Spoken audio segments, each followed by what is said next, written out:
नमस्कार मंडळी. 2023 या वर्षाचा शेवटचा दिवस, वर्ष संपतंय. पण असं दिसतंय की ह्या वर्षाचा शेवट लोक आनंदाने करतायत आणि विशेषतः इन्व्हेस्टर आणि ट्रेडर कम्युनिटी. कारण पैसा बनवणार हे वर्ष होतं.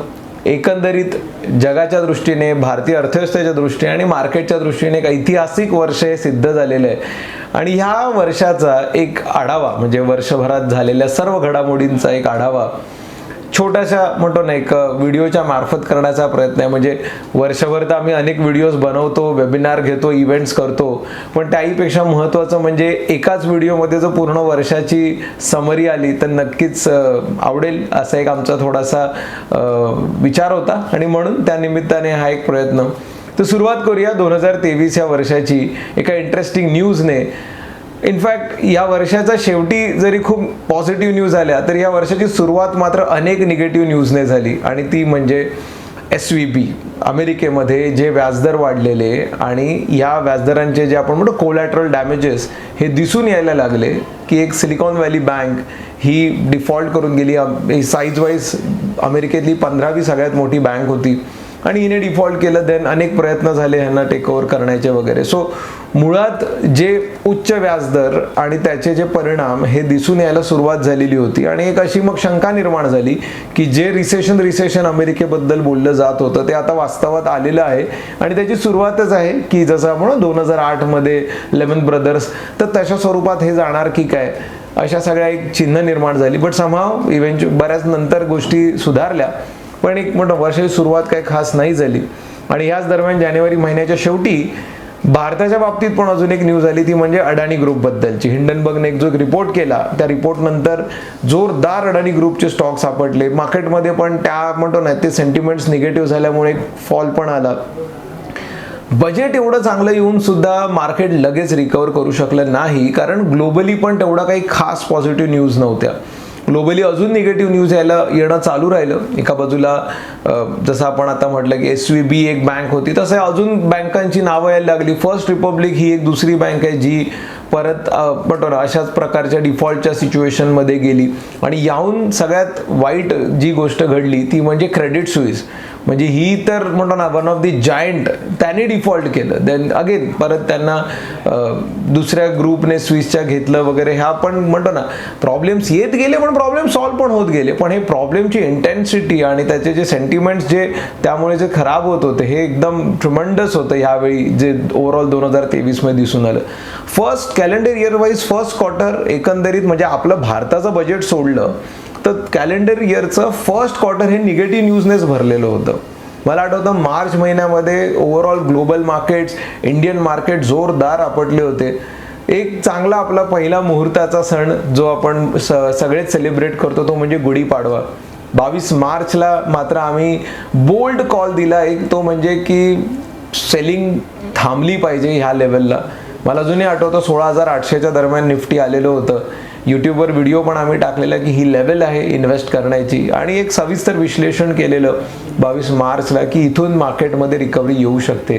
आणि जर तुम्ही कोणी जर बॅक टेस्ट करून बघितलं, चेक करून बघितलं, तुम्हाला दिसेल एक्झॅक्ट तो 15 मार्चचा यूट्यूब व्हिडिओ आणि 22 मार्चचं ते सेशन एक्झॅक्ट त्या दरम्यानपासून एक मार्केटमध्ये खूप चांगली आणि जोरदार रिकव्हरी आलेली आहे. फक्त भारतातच नाही, ह्या सगळ्या रिकव्हरी ग्लोबल मार्केट्समध्ये पण आले आणि आपण एक एक करून आता पुढचे विषय डिस्कस करत जाऊया.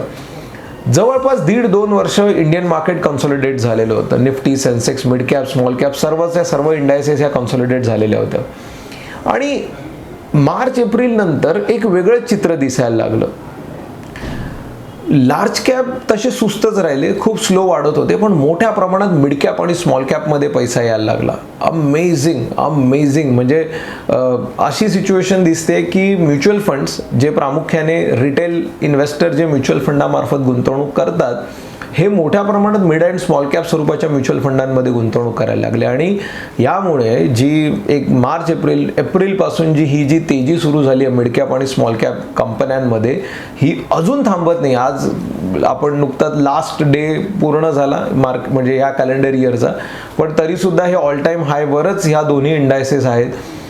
9 महिने सलग तेजी आतापर्यंत कधीच मिड कॅप आणि स्मॉल कॅपमध्ये झाली नव्हती. परत आपण अजून एक नवीन व्हिडिओ करणार आहोत ज्याच्यामध्ये एक्झॅक्ट डिटेल ॲनालिसिस करणार आहोत प्रत्येक इंडेक्सचं ह्या वर्षामधल्या परफॉर्मन्सचं. पण अमेझिंग परफॉर्मन्स ह्या सर्व इंडायसेसचा राहिला, स्पेशली परत सांगेन मिड कॅप आणि स्मॉल कॅप. मे महिन्यापर्यंत आपण जर पाहिलं तर अजून 2-3 महत्त्वाच्या गोष्टी घडल्या आपल्या अर्थव्यवस्थेच्या दृष्टीने आणि आपल्या देशाच्या दृष्टीने, की भारताने लोकसंख्येच्या बाबतीत चायनाला मागे टाकलं. कन्झम्पशन असलेला आपला हा देश आहे आणि कन्झम्पशनचं GDP मध्ये खूप मोठं स्थान आहे. त्यामुळे वाढती लोकसंख्या ही एकंदरीत आपल्या अर्थव्यवस्थेसाठी आणि पुढच्या ग्रोथसाठी ही किती फायदेशीर असते याच्यावर आपण अनेक सेपरेट व्हिडिओज वगैरे बनवलेले आहेत. पण हा एक नवीन विक्रम भारताने केला की लोकसंख्येच्या बाबतीत भारत आता पहिला देश आहे जगामध्ये. सो ही एक अजून इंटरेस्टिंग न्यूज जी या वर्षी एप्रिलच्या दरम्यान आपण पाहिली. नवीन वित्तीय वर्ष बजेट आणि हे सगळे इम्प्लिमेंटेशन सुरू झालेले होते. ह्या बजेटमधली जी सगळ्यात महत्त्वाची अनाउन्समेंट होती कॅपेक्स, ज्याला आपण म्हणतो कॅपिटल एक्सपेंडिचर, इन्फ्रास्ट्रक्चर आणि ह्या सगळ्याशी निगडीत सेक्टरशी ज्या अनाउन्समेंट केल्या सरकारने, ह्या अनाउन्समेंट जवळजवळ 10 लाख कोटी आत्तापर्यंतची हायेस्ट ही अनाउन्समेंट. म्हणजे गेल्या बजेटच्या तुलनेमध्ये ही राईज ही जवळजवळ 33% होती. आणि हे आपण पाहतोय की मोठ्या प्रमाणात त्यामुळे infrastructure sector, realty, power, manufacturing, mining हे सगळेच सेक्टर आपण त्यामुळे बघतोय की जोरदार तेजी दाखवत आहेत. इनफॅक्ट या तेजीमध्ये आपण कन्झम्पशनपेक्षा किंवा सर्व्हिसेसपेक्षा आपले ओव्हरऑल इंडस्ट्रीयल्सशी निगडीत सेक्टर आपण ह्या वर्षी वाढताना पाहिलेले आहेत. थोडंसं पुढे जाऊया.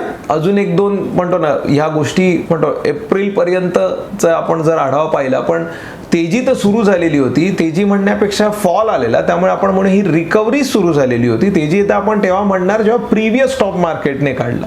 सो तोपर्यंत आपण हे म्हणूया की मार्केट सगळ्या मार्केट्समध्ये एक रिकव्हरी दिसत होती. पण दुसऱ्या बाजूला अमेरिकेचे जे व्याजदर जे आहेत हे वाढतच चाललेले होते. बॉन्ड यील्ड पण जी होती अमेरिकेची ही पण आपण वाढताना पाहत होतो. आणि तिसरी म्हणजे डॉलर इंडेक्स, या तिन्ही गोष्टी आपण वाढताना पाहिल्या. इनफॅक्ट एका बाजूला स्टॉक मार्केटची रिकव्हरी चालू होती, पण दुसऱ्या बाजूला हे काही वरिंग फॅक्टर आहेत, म्हणजे हे थोडेसे चिंताजनक ज्या गोष्टी आहेत ह्या पण वाढत चाललेल्या होत्या. सप्टेंबर ऑक्टोबरपर्यंत आपण हे पाहिले, इनफॅक्ट नोव्हेंबरपर्यंत हे आपण सगळं वाढताना पाहत आलो. पण या दरम्यान अजून अनेक गोष्टी भारतामध्ये चांगल्या घडल्या आणि त्यातली एक सगळ्यात इंटरेस्टिंग गोष्ट जी आपण ऑगस्ट महिन्यामध्ये पाहिली ती म्हणजे भारताने चांद्रयान, म्हणजे हा एक सक्सेसफुल अटेम्प्ट भारताने केला. एक म्हणतो ना एक सगळ्यांना आपल्याला गर्व वाटेल असा एक इतिहास भारताने नोंदवलेला. आणि दॅट टू म्हणजे त्याच्यामध्ये जर अजून बोलायचं झालं तर कॉस्ट इफेक्टिव्ह, म्हणजे कदाचित चांद्रयान ह्यापूर्वी काही देशांनी केले, कदाचित इथून पुढे अनेक देशही करतील, पण भारताने जे म्हणतो ना एक इकॉनॉमिक बजेटमध्ये हे जे केलेलं आहे हे आय थिंक कोणालाही जमण्याची शक्यता तर तशी वाटत नाही. मीनवाईल आपण हे वर्ष वर्ल्ड कपचं होतं, पण ह्या वर्ल्ड कप बरोबर एक गोष्ट विसरून चालणार नाही, एशियन गेम्स देखील भारतामध्ये झाले आणि एशियन गेम्समध्ये पण भारताने 100पेक्षा जास्त पदकं मिळवली. ही एक खूप इंटरेस्टिंग गोष्ट आहे. लक्षात घ्या की जेव्हा एखाद्या देशामध्ये इंडिव्हिज्युअल जे स्पोर्ट्स खेळले जातात त्याच्यामध्ये जर आपण पाहतो की जर इंडिव्हिज्युअल स्पोर्ट्समध्ये एखाद्या देशाला जर एवढ्या मोठ्या प्रमाणात पदकं मिळतं, it's a sign of development. आणि ही खऱ्या अर्थाने दिसून आली भारताच्या एशियन गेम्सबद्दल. 2-3 महत्त्वाच्या गोष्टी ह्या दरम्यान भारताच्या बाबत घडल्या, अजून त्याबद्दल पण बोलायला आवडेल. ते म्हणजे G20. काही वर्षापूर्वीपर्यंत भारत G20मध्ये आपल्याला सामील करून घ्यावं अशी विनवणी जगापुढे करत होता आणि गेलं पूर्ण 1 वर्ष भारताने G20चं प्रतिनिधित्व केलं. इनफॅक्ट G20च्या बद्दल भारताने अजून एक चांगली गोष्ट सांगितली की आम्ही जे निमंत्रण दिलं किंवा एक प्रस्ताव दिला भारताने की आम्ही ऑफिशियली ह्या देशाचं नाव इंडियापासून भारत करू इच्छितो. याबद्दलचा एक भाग म्हणजे आमचा जो गेल्या वर्षी 2022चा जो दिवाळी इव्हेंट झालेला त्यामध्ये सहज मी हे वाक्य बोलून गेलेलो. ती क्लिप नंतर खूप पसरली पण होती की काही पिरियड नंतर जे सगळे आज इंडिया बोलतायत ते भारत बोलायला सुरुवात करतील. आणि ते एका वर्षात असं सरकारकडून ह्याची घोषणा होईल असं काही वाटलं नव्हतं. पण येस, ही पण एक प्राऊड मोमेंट आहे की आपण आपल्या रिजनल लँग्वेजमध्ये भारत म्हणतो ना, आपण मराठी म्हणा, हिंदी म्हणा, भारतच म्हणतो. सो ह्याचा उच्चार होतोय, ही खरंच एक प्राऊड मोमेंट आहे आपल्या सगळ्यांसाठी. बाय द वे, जसजशी तेजी येते तसतशा अजून काही गोष्टी घडतात, ते म्हणजे IPOs पण येतात. हे वर्ष ऐतिहासिक अजून 2 कारणांमुळे आहे. ते म्हणजे या वर्षी सगळ्यात जास्त SME IPO पण आले आणि ते पण भरपूर वाढले, आणि नॉर्मल IPO पण, म्हणजे आपण ज्याला म्हणतो ना मेन बोर्ड IPO पण आहेत, हे पण मोठ्या प्रमाणात आले. ह्या पूर्ण कॅलेंडर वर्षामध्ये एकूण 52 IPO आले. म्हणजे इंटरेस्ट, म्हणजे थोडीशी गमतीशीर गोष्ट अशी आहे की शेवटचे म्हणजे शेवटचे 3 महिने, नोव्हेंबर डिसेंबर, तर अशी परिस्थिती आली की एक आठवड्याला 3 4 IPO, लोकांकडे पैसा अपुरा पडायला लागला IPOला सबस्क्राईब करायला, कारण सगळेच एका वेळी होते. 52 IPO एका वर्षामध्ये, हा पण एक रेकॉर्ड झाला. पुढचा त्याहून अधिक रेकॉर्ड म्हणजे ह्या IPO थ्रू जे फंड रेझिंग झालं, हे पण मोठ्या प्रमाणात झालं. 50,000 करोडपेक्षा जास्त फंड रेझिंग ह्या IPO मध्ये झालं. म्हणजे ॲव्हरेज IPOची साईज ही जवळजवळ 1000 कोटीच्या आसपासची झाली. ऑफकोर्स टाटा टेक्नॉलॉजी त्याच्यामध्ये सगळ्यात मोठा होता, पण ही एक महत्त्वाची गोष्ट आहे. बरं, या 52 पैकी जर 2-3 IPO सोडले तर ऑलमोस्ट सगळ्या IPOना लिस्टिंग पण जोरदार पॉझिटिव्ह मिळाली. यातल्या कितीतरी कंपन्या लिस्टिंग नंतर देखील वाढत गेल्या. सो आपलं मार्केट पण एक्सपांड होतंय. ही एक खूप चांगली गोष्ट आहे की IPO आले. अदरवाईज सेकंडरी मार्केटमधल्या कंपन्यांचेच भाव वाढत राहिले असते. ही एक सिच्युएशन आपल्याला दिसली असती. IPO वरूनच अजून 1-2 महत्त्वाच्या गोष्टी सांगेन. IPOचा जो एक पिरियड होता पूर्वी, जो 3 दिवस भरण्याचा, त्यानंतर 6 दिवस अलॉटमेंटचा, तो पिरियड पण ह्या 2023 ह्या वर्षामध्ये 3 दिवसावर आला, आणि आता तर 3ऱ्या दिवशी IPO लिस्ट होत आहेत. सो खूप चांगली गोष्ट आहे की एक म्हणतो ना फास्ट ट्रॅकच्या दिशेने आपलं मार्केट जातं आहे. आणि नुसतं IPOच नाही, तर जे सेकंडरी मार्केटमध्ये आपण ट्रेडिंग करतो तिथे जो एक T+2 प्रकार होता. T+2 म्हणजेच आपण म्हणतो ना बाय केल्यानंतर शेअर 2 दिवसानंतर येतात किंवा घेतलेलं 2 दिवसानंतर विकू शकतोय, तर ते पण आता T+1 वर आले. आणि एक प्रयत्न हा चाललाय की हे T+1 सगळ्या कॅटेगरीला आणि हळूहळू T+0 म्हणजे it is as good as इंट्राडेच्या पद्धतीने करण्याचा एक प्रयत्न चाललेला आहे. आय डोंट नो की कधी हे शक्य होईल, बट येस, ही एक खूप चांगली गोष्ट ह्या दरम्यान आपल्या ओव्हरऑल मार्केट डेव्हलपमेंटमध्ये पण दिसून आली. 1-2 निगेटिव्ह गोष्टी पण अशा घडल्या की जे गेल्या वर्षी 2022 पर्यंत सगळ्यात जास्त वेळ कोविड अफेक्टेड जर कुठली कंट्री होती तर ती चायना. तर त्यांच्या निगेटिव्ह न्यूज येतच राहिल्या. अनेक बँक्स तिकडे म्हणतो रिअल इस्टेट सेक्टर त्यांचा डिफॉल्टच्या दिशेने गेला. अनेक बँका तिकडच्या अडचणीत आहेत आणि त्यांचा डेटा पुरेसा येत नाही. पण जिथे सर्व जग इन्फ्लेशनमध्ये जात होतं तिथे चायना मात्र डिफ्लेशनमध्ये गेला. सो हे तर सरप्रायझिंग होतं. म्हणजे कोविडच्या बाबतीत जसं झालं तसं की जिथून कोविड आला नंतर असं वाटलं की सगळ्यात सॉल्व पहिला तिथे होईल, पण तिथेच कोविड सगळ्यात जास्त काळ राहिला. अगेन त्यांचे वॅक्सिन पॉलिसीज वगैरे. पण अजूनही व्याजदरांच्या बाबतीतलं त्यांचं समीकरणं आणि धोरणं ही न समजण्यासारखी जगासाठी झालेली आहेत. एनिवेज, आपण थोडंसं अजून पुढे येऊया. भारताची इक्विटी मार्केटमधली ग्रोथ आणि भारताचे आपले नवीन IPOs आपल्या मार्केटमध्ये ॲड होणं, ह्या सगळ्याचं एक एकंदरीत इफेक्ट जो दिसून आला तो म्हणजे आपल्या मार्केटने टोटल मार्केट कॅपिटलायझेशनचा पण एक नवीन रेकॉर्ड केला. 300 लाख कोटी हे आपल्या ओव्हरऑल इंडियन इक्विटी मार्केटचं टोटल मार्केट कॅपिटलायझेशन झालं. आणि मला असं वाटतं की हे फास्टेस्ट, म्हणजे 100 लाख कोटी व्हायला जेवढा वेळ लागला किंवा 200 लाख कोटी व्हायला जेवढा वेळ लागला, आणि 300 लाख कोटी हे सगळ्यात फास्टेस्ट होते. म्हणजे 200 to 300 ही फास्टेस्ट रॅली होती. इनफॅक्ट कदाचित हा व्हिडिओ बनवतोय पण ऑलरेडी आपण 350 लाख कोटी क्रॉस करून गेलेलो आहोत. बट हे जे 300 लाख कोटी आहे हे यावर्षीच घडताना आपण पाहिलं. आता थोडंसं सप्टेंबर महिन्याबद्दल बोलूया. जुलैमध्ये निफ्टी म्हणतो ना एक नवीन तो जो माइलस्टोन होता 20,000 त्याच्या जवळपास पोहोचलं. 8 पॉईंटने राहिलं, पण नंतर 2 महिन्यांनी निफ्टीने 20,000चा तो जो एक ऐतिहासिक पल्ला होता हा शेवटी गाठलाच. हे जे सगळे मुद्दे मी जे या ठिकाणी या व्हिडिओमध्ये मांडतोय त्याशी निगडीत पूर्ण आपण वर्षभर हे सर्व व्हिडिओज बनवलेले आहेत.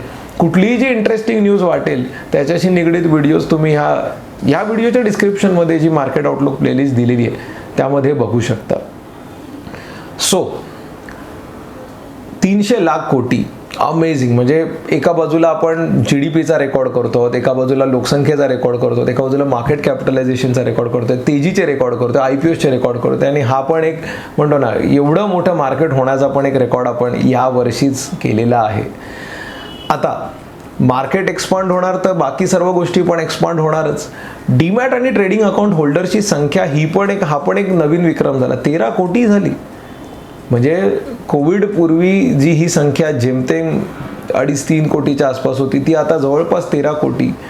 10 कोटीचं ॲडिशन झालेलं आहे फक्त गेल्या 3.5 वर्षामध्ये. आणि याहून म्हणतो ना मोठी गोष्ट, आता हा भाग वेगळा आहे की ते अकाउंट होल्डर्सनी पैसे कमवले किती आणि गमावले किती.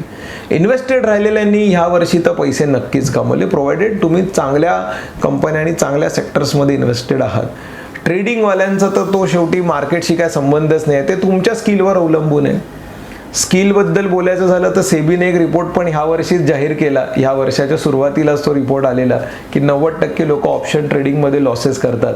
पण असं असून देखील एक गोष्ट लक्षात आली की लोकांचा ऑप्शनचा छंद आणि नाद काय सुटत नाही आहे. पैसा बनवला की गमावले ह्यापेक्षा मी त्याच्यामध्ये काम करतो हेच आज लोकांसाठी प्राधान्य झालेलं आहे. अनेक ॲक्टिव्हिटीज आम्ही ऑप्शन ट्रेडरसाठी या वर्षभरात केल्या आणि मला सांगायला आवडेल फ्री ऑफ कॉस्ट केल्या. अजूनही चालू आहेत आणि अजूनही चालू राहतील. ऑप्शनबद्दल हे जे वाढतं व्हॉल्यूम आणि म्हणतो ना धावत्या गंगेत घोडे नावून घेणं, हा प्रकार फॉलो करण्यासाठी एक्सचेंजने पण अजून एक चांगल्या गोष्टी केल्या.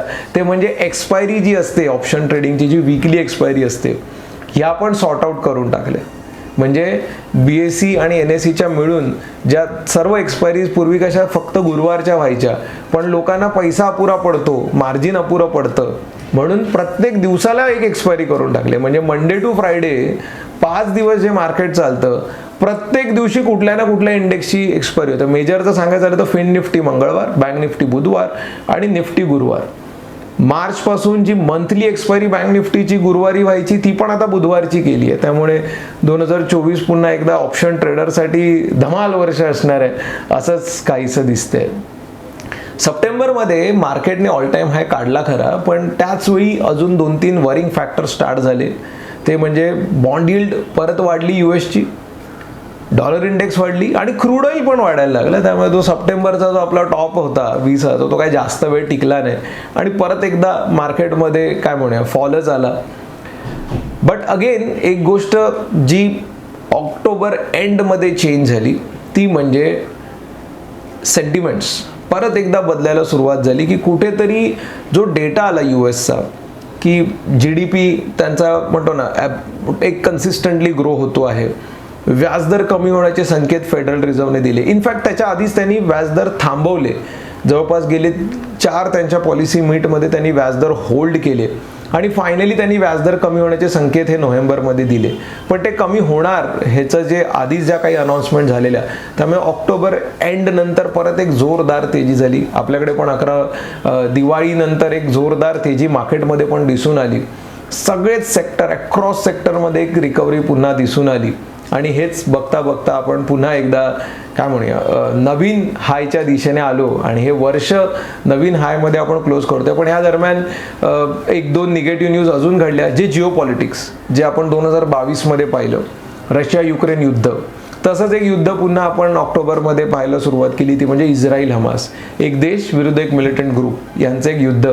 अजूनही हे युद्ध चालू आहे. इनफॅक्ट आता जर ही थोडी सिव्हिअरिटी, त्याची इंटेन्सिटी अजून या युद्धाची वाढली आहे. आणि आता जो रेड सी एरिया आहे जिथून ही सगळ्यात मोठी आपली ट्रान्सपोर्ट होते ह्या 2 खंडांमधली, तिकडे देखील थोडंसं तणाव आता निर्माण झालेलं आहे. हे पण एक रिझन आहे, थोडंसं ऑइल पुन्हा आता वाढलं. पण हे पण म्हणतो ना, 2023मध्ये काही जिओपॉलिटिकल टेन्शन नव्हते किंवा रशिया युक्रेनचा तो पार्ट छोटाफार चालूच होता, पण त्याला अजून एक आता म्हणतो ना, हे ऑइलशी निगडीत जे देश आहेत हे असेच कुठेतरी कधी ना कधी भांडत राहणार, हे आता आपण ॲक्सेप्ट केलं पाहिजे, स्वीकारलंच पाहिजे. ही अशी ओव्हरऑल परिस्थिती आपल्या जगामध्ये आलेली आहे. 2023च्या शेवटी अजून एक म्हणतो ना बंपर IPO आला, तो म्हणजे टाटा टेक्नॉलॉजीज. सगळे मोठे रेकॉर्ड या IPOने ब्रेक केले. 173 पट ओव्हर सबस्क्राईब होणं, लिस्टिंग एवढी जबरदस्त होणं, असं हे सगळे म्हणतो ना की अमेझिंग सगळे रेकॉर्ड टाटा टेक्नॉलॉजीने केले. टाटा ग्रुपबद्दल बोलतोच आहे तर अजून एक इंटरेस्टिंग गोष्ट सांगायला आवडेल. टाटा मोटर हा एकमेव असा स्टॉक आहे जो ह्या कॅलेंडर इयरमध्ये दुप्पट झाला. आणि माझ्यामध्ये ही गोष्ट पहिल्यांदा झाली आहे की एखादा निफ्टीचा स्टॉक एकाच कॅलेंडर इयरमध्ये दुप्पट होतो. काही जण म्हणतील की अडानी एंटरप्राइजेस पण डबल झाला, बट तो पडला आणि नंतर तो रिकवर झालाय. बट डबल असं नाही आहे. बट येस, एक म्हणतो ना की ओव्हरऑल सेक्टर वाईज, कंपन्यांवाईजच्या ज्या सगळ्या रिकव्हरीज आणि त्यांचा परफॉर्मन्स याच्याबद्दल आपण एक सेपरेट व्हिडिओ करणार आहोत. सो या व्हिडिओमध्ये आपला एक प्रयत्न होता की 2023 मधल्या सर्व घडामोडी, विशेष ज्या ठळक घडामोडी आहेत ज्याच्याने जगावर इम्पॅक्ट केला, त्या तुमच्यापर्यंत मांडणं, त्या तुमच्यापर्यंत पोहोचवणं. थोडाफार सिक्वेन्स एखादा महिन्याचा मागे पुढे झाला असेल. ऑफकोर्स आम्ही कुठलेही विदाऊट स्क्रीन किंवा विदाऊट PPT हे सगळे व्हिडिओज बनवतो. जस्ट उद्देश तेवढाच असतो की एक समरी तुमच्यापर्यंत पोहोचावी आणि तोच पोहोचवण्याचा एक प्रयत्न असतो. जाता जाता एक दोन महत्त्वाच्या गोष्टी सांगेन ज्या ह्या महिन्यामध्ये आलेल्या न्यूज. डिसेंबर महिन्यामध्ये जे आपण एक दोन GDPचे नंबर तर चांगलेच येत आहेत भारताचे, हे आपण पाहिलेच. पण त्या व्यतिरिक्त 2-3 अजून चांगले आकडे आले. ते म्हणजे आपलं ॲडव्हान्स टॅक्स कलेक्शन खूप मोठ्या प्रमाणात वाढलं. ही एक खूप पॉझिटिव्ह न्यूज आहे. आपलं फिस्कल डेफिसिट हे पूर्ण म्हणतो ना बऱ्यापैकी जे बजेटेड एस्टिमेट होतं त्यापेक्षा कमी वापरलं गेलं आहे. सो हा एक खूप चांगला पार्ट आहे. म्हणजे अजून देर इज अ स्कोप, एक अजूनही स्कोप आहे की देशाला खर्च करण्याचा. आणि म्हणून आपण पाहतोय की काही न्यूज यायला सुरुवात झाली आहे की पेट्रोल डिझेलच्या प्राइजेस कमी होतील. पेट्रोल डिझेलच्या प्राइजेसवरून अजून एक गोष्ट सांगायला आवडेल. डिसेंबर महिन्यामध्ये जे निकाल आले राज्यांच्या निवडणुकांचे, हे पण म्हणतो ना मार्केटला सुखावणारे होते. कारण केंद्रातला सगळ्यात मोठा पक्ष देशातल्या 3 मोठ्या राज्यांमध्ये मेजॉरिटी म्हणून निवडून आला. तर हे क्लिअर संकेत मिळत आहेत एक प्रकारे की जी लोकसभा निवडणुकीला जे आपण ह्या वर्षी सामोरे जाऊ, यामध्ये पुन्हा एकदा एक क्लिअर मेजॉरिटी असलेला पक्ष एक सरकार बनवण्याची शक्यता निर्माण करतोय की काय.